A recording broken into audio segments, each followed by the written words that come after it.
And when it creeps along the bottom,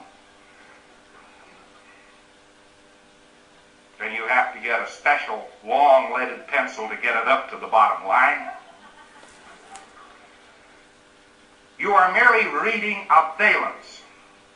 But that valence really never existed.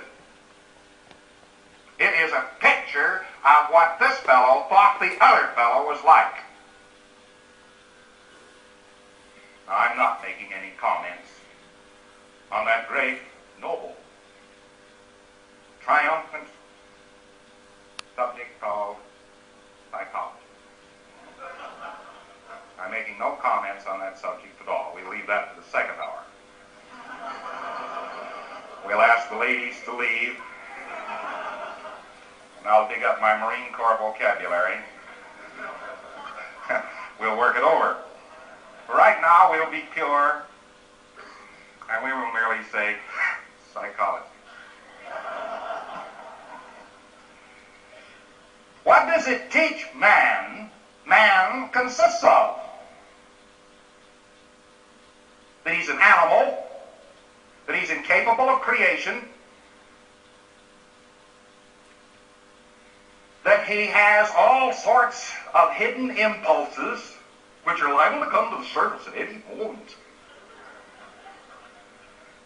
And along with that, we got psychoanalysis. I pronounced it right that time. That's the first Congress I ever had.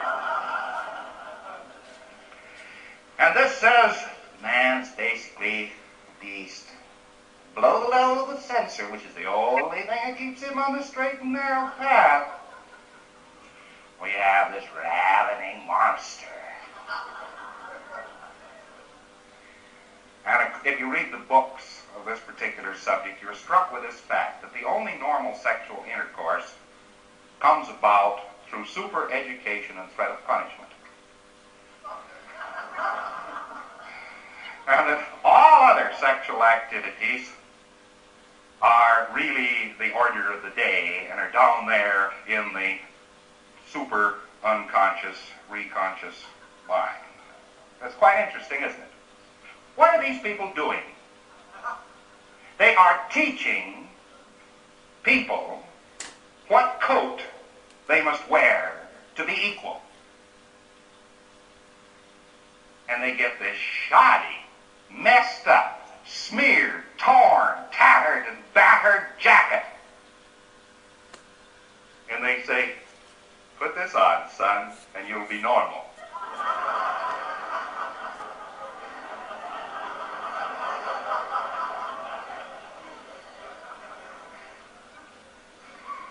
Then we can't call these things sciences, we can call them operations. And therefore, we are somewhat new on the face of Earth, in that we are actually trying to look at man without pitch. We're trying to look at man without introducing into the interpretation a number of resistances to clearing him.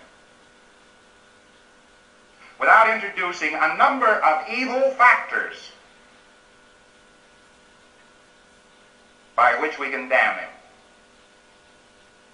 And so, perhaps, we succeed. But we'll only succeed if we carry it out across the whole broad face of Earth and tear up all of these tattered, smeared ideas of the other fellow. And that's quite a project. That's quite a project. It includes the Chinese, and the Russians, and the Indonesians, and Ceylonese, and the colored races in Africa, and the psychiatrists.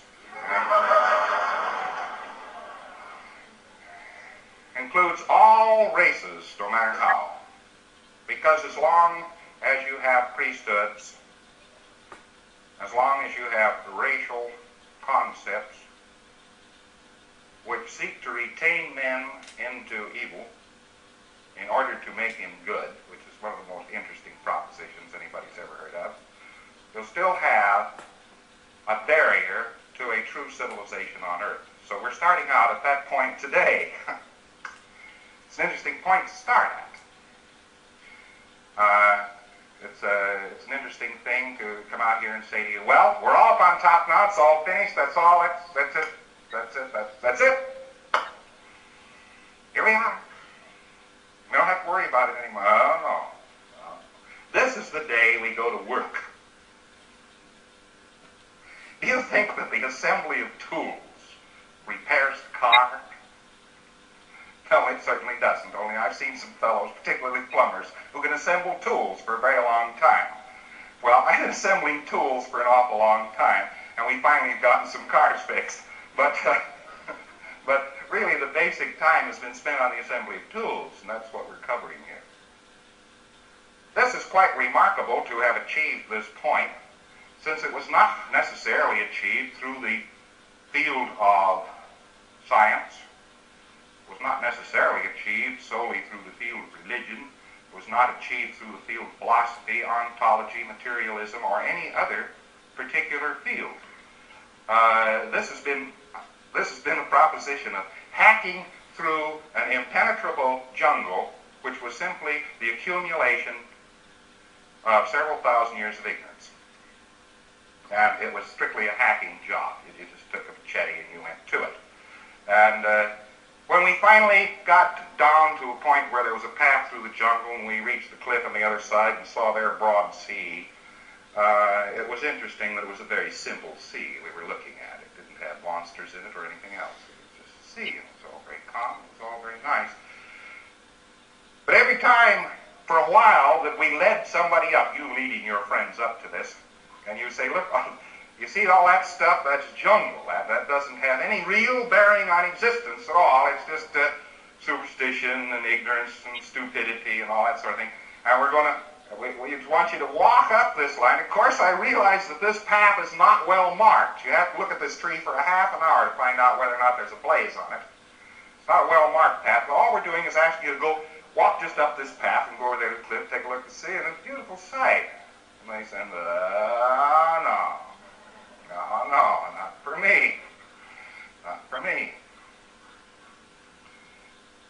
Very often they say this. Why? Well, they know it's not for the personality that they're wearing. But did anybody ever wear the personality that they're wearing? No, it's totally an invented thing. Just as every barrier which exists between man in an ignorant, superstitious, ill, warlike, violent state is a series of shadows. These things are not real. Even when you run into them head on, there's something wrong with them. They're made out of paper mache or something like that. It's not a real view. But it is a symptom of our society that we would rather look at delusion than truth. Oh, that's a very broad statement, isn't it? We'd rather look at delusion than truth. There's no evidence to support this. Oh, yes, I'm afraid so. You can show people a great travelogue and they stay away from their TV sets in droves. But show them Gunsmoke. Dumas, Sr., had the idea. He said he was going to write all of history up in the novel so it was totally palatable and everybody could all find out about history.